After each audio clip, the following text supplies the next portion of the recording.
9वां अध्याय। कुरर से लेकर भृंगी तक 7 गुरुओं की कथा।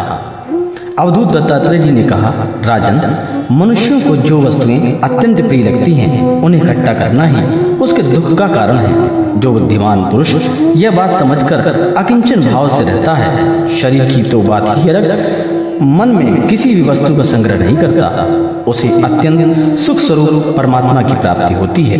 एक कुरर पक्षी अपनी चोंच में मांस का टुकड़ा लिए हुए था। उस समय दूसरे बलवान पक्षी जिसके पास मांस नहीं था, उससे छीनने के लिए उसे घेर कर चोंच मारने लगे। तब कुरर पक्षी ने अपनी चोंच से मांस का टुकड़ा फेंक दिया। तभी उसे सुख मिला। मुझे मान अपमान का कोई ध्यान नहीं है और घर एवं परिवार वालों को जो चिंता होती है वह मुझे नहीं है। मैं अपने आत्मा में ही रमता हूँ और मैं साथ ही क्रीड़ा करता हूँ। यह शिक्षा मैंने बालक से ली है, अतः उसी के समान ही मैं भी मौज से रहता हूँ। इस जगत में 2 ही प्रकार के व्यक्ति निश्चिंत और परमानंद में मग्न रहने वाले हैं। एक तो भोला भाला निश्चेष्ट नन्हा सा बालक और दूसरा वह पुरुष जो गुणातीत हो गया है। एक बार किसी कुमारी कन्या के घर उसे वरण करने के लिए कई लोग आए हुए थे। उस दिन उसके घर के लोग कहीं बाहर गए हुए थे, इसलिए उसने स्वयं ही उसका आतिथ्य सत्कार किया। राजन, उसको भोजन कराने के लिए वह घर के भीतर एकांत में धान कूट रही थी। उस समय उसकी कलाई में बड़ी शंख की चूड़ियां जोर से बज रही थी। इस शब्द को निंदित समझकर कुमारी ने बड़ी लज्जा महसूस की और उसने एक एक करके सब चूड़ियां तोड़ डाली और दोनों हाथों में केवल 2-2 चूड़ियां रहने दी। अब वह फिर धान कूटने लगी, परंतु वे 2-2 चूड़ियां भी बजने लगी। तब उसने एक एक चूड़ी और तोड़ दी।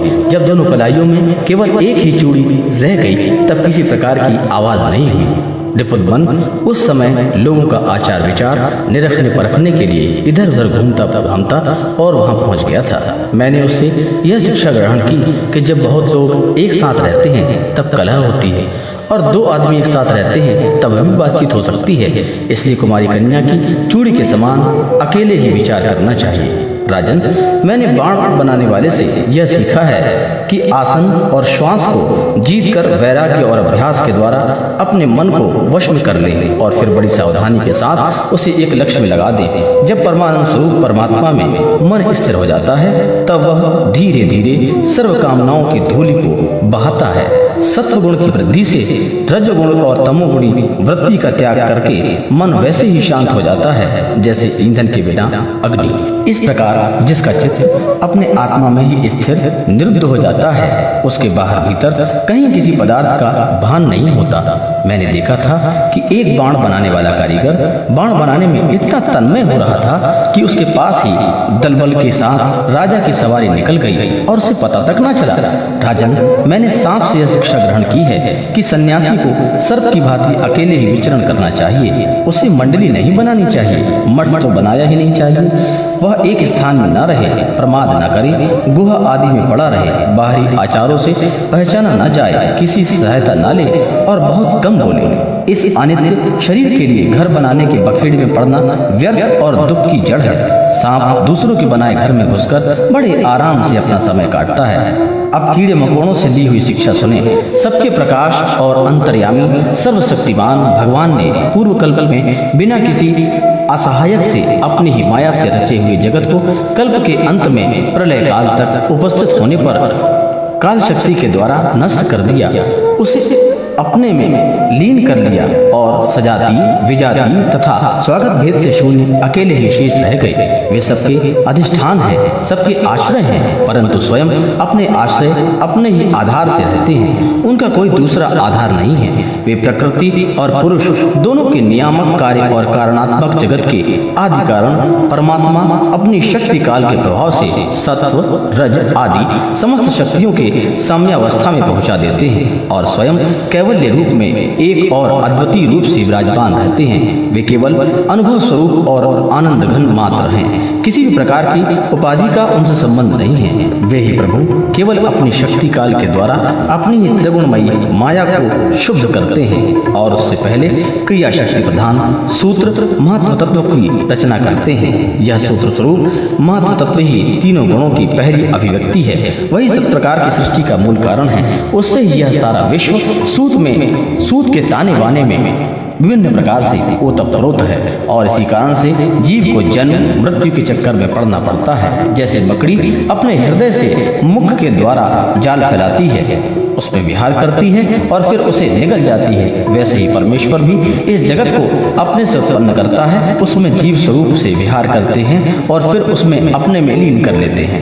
राजन, मैंने भृंगी अर्थात बिल्लिनी कीड़े से यह शिक्षा ग्रहण की है कि यदि प्राणी स्नेह से, द्वेष से अथवा भय से भी जानबूझकर एकाग्र रूप से अपना मन किसी कार्य में लगा दे तो उसे उसी वस्तु का स्वरूप प्राप्त हो जाता है। राजन, जैसे भृंगी एक कीड़े को ले जाकर दीवार पर अपने रहने की जगह बंद कर देता है और वह कीड़ा भय से उसी का चिंतन करते करते अपने पहले शरीर का त्याग किए बिना ही उसी शरीर में तद्रुप हो जाता है। राजन, इस प्रकार मैंने इतने गुरुओं से ये शिक्षाएं ग्रहण की। अब मैंने अपने शरीर से जो कुछ सीखा है वह आपको बताता हूँ, उसे भी सावधान होकर सुनिए। यह शरीर भी मेरा गुरु ही है, क्योंकि यह मुझे विवेक और वैराग्य की शिक्षा देता है। मरना और जीना तो इसके साथ ही लगा रहता है। इस शरीर को पकड़ रखने का फल यह है कि सुख दुख भोगते जाओ। यद्यपि इस शरीर से तत्व विचार करने से यह सहायता मिलती है, तथापि मैं इसे कभी अपना नहीं समझता। सर्वदा यही निश्चय रखता हूँ कि एक दिन इसे सियार, कुत्ते इत्यादि खा जाएंगे, इसीलिए मैं इससे असंग होकर विचरता हूँ। जीव जिस शरीर का प्रिय करने के लिए ही अनेकों प्रकार की कामनाएं और कर्म करता है तथा स्त्री, पुत्र, धन, दौलत, हाथी, घोड़े, नौकर, चाकर, घर द्वार और भाई बंधुओं का विस्तार करते हुए उसके पालन पोषण में लगा रहता है। बड़ी बड़ी कठिनाइयां सहकर धन संचय करता है। आयुष्य पूरी होने पर वह शरीर स्वयं तो नष्ट होता ही है, वृक्ष के समान दूसरे के लिए भी बीज बोकर उसके लिए भी दुख की व्यवस्था कर जाता है।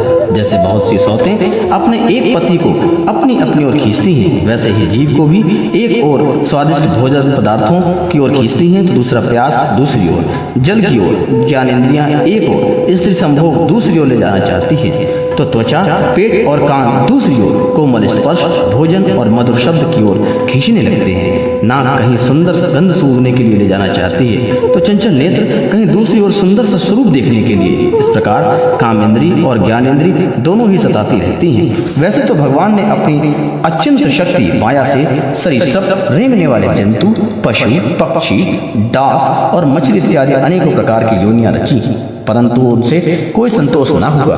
तब उन्होंने मनुष्य शरीर की सृष्टि की। यह ऐसा बुद्धिमान योद्धा है जो ब्रह्मा का साक्षात्कार कर सकता है। इसकी रचना करके वे बहुत आनंदित हुए। यद्यपि यह मनुष्य शरीर है तो भी अनित्य ही है। मृत्यु सदा इसके पीछे लगी रहती है, परंतु इसमें परम पुरुषार्थी की प्राप्ति हो जाती है। इसलिए अनेक जन्मों के बाद अत्यंत दुर्लभ मनुष्य शरीर पाकर बुद्धिमान पुरुष को चाहिए कि शीघ्र से शीघ्र मृत्यु के पहले ही मोक्ष प्राप्ति का प्रयत्न करे। इस जीवन का प्रमुख उद्देश्य मोक्ष ही है। विषय भोग तो सभी योनियों में प्राप्त हो सकते हैं, इसलिए उनके संग्रह में यह अमूल्य जीवन नहीं खोना चाहिए। राजन, यह सब बात सोच विचार कर मुझे जगत से वैराग्य हो गया। मेरे हृदय में ज्ञान विज्ञान की ज्योति जगमगाती रहती है। न तो कहीं मेरी आसक्ति है और न कहीं अहंकार ही। अब मैं स्वच्छंदता पूर्वक इस पृथ्वी पर विचरण करता हूँ। हे राजन, अकेले गुरु से ही यथेष्ट सुदृढ़ बोध नहीं होता, उसके लिए अपनी बुद्धि से भी बहुत कुछ सोचने और समझने की आवश्यकता होती है। देखो, ऋषियों ने एक अद्वितीय ब्रह्म का अनेक प्रकार से ज्ञान किया है। यदि तुम स्वयं विचार करके निर्णय ना कर सकोगे तो ब्रह्मा के वास्तविक स्वरूप को कैसे जान सकोगे? भगवान श्री कृष्ण ने कहा, प्यारे उद्धव, गंभीर बुद्धि अवधूत दत्तात्रेय ने राजा यदु को इस प्रकार उपदेश दिया। यदु ने उनकी पूजा और वंदना की। दत्तात्रेय जी उनसे अनुमति लेकर बड़ी प्रसन्नता से इच्छानुसार पधार गए। हमारे पूर्वजों के भी पूर्वज राजा यदु अवधूत दत्तात्रेय की यह बात सुनकर समस्त आसक्तियों से छुटकारा पा गए और समदर्शी हो गए। इस प्रकार तुम्हें भी समस्त आसक्ति का परित्याग करके उसके समदर्शी हो जाना चाहिए।